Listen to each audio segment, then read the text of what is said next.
ఛే మచ్చా, internal exam లోనే fail అయినావు. రేపు పబ్లిక్ లో ఎగ్జామ్ మాత్రం కన్ఫర్మ్ పాస్ అవ్వాలి మచ్చా. మచ్చా, నువ్వు కానీ పాస్ అయినావంటే నేను సగం గుండు కొట్టుకుంటాను రా మచ్చా. తిరుమలకి రెడీగా ఉండు మచ్చా. ఒకవేళ పాస్ అయిపోతాడు సరే కానీ చదివేటప్పుడు ఈ లుంగి ఎందుకు మచ్చా?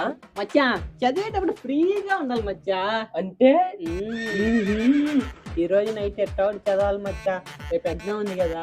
రే, నువ్వు చదువుతావా? లాస్ట్ టైం కానీ బుక్ తీసి 5 నిమిషాలకే నిద్రపోయినావు. నువ్వంతా చదువుతావురా మచ్చా. ఈసారి మాత్రం సీరియస్ గా చదువుకోవాలి మచ్చా, ఎగ్జామ్ కదా. అటైతే నువ్వు హాస్పిటల్ పోయి చదువుకో మచ్చా. హాస్పిటల్ ఎందుకురా? నువ్వే కదరా సీరియస్ గా చదువుకోవాలన్నావా, అందుకే హాస్పిటల్ పోయి చదువుకో. 5 minutes later. మచ్చా, first topic first chapter complete చేసేయాలి మచ్చా. మచ్చా మచ్చా, చదివేటప్పుడు ఏది అడ్డొచ్చినా చూసి పారేస్తాను రా. ఏంటి బుక్నా?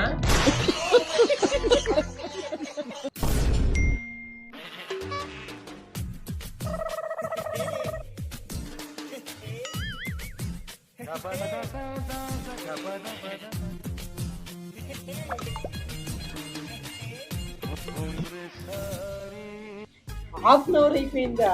అయ్యో ఏం చదవలేదే. మచ్చా, నాకు నిద్ర వస్తుందా? నేను తెల్లారిలే చదువుకుంటా. నువ్వు కానీ పడుకోరా, తెల్లారి చదువుకోరా.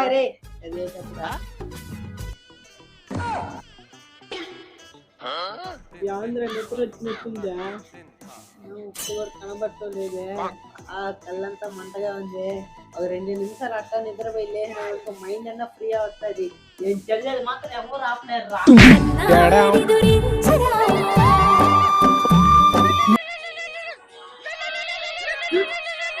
అయిపోయిందా అని చెప్పరా మచ్చా? నేనా చదివేనా అన్ని కానీ డ్రీమ్ లో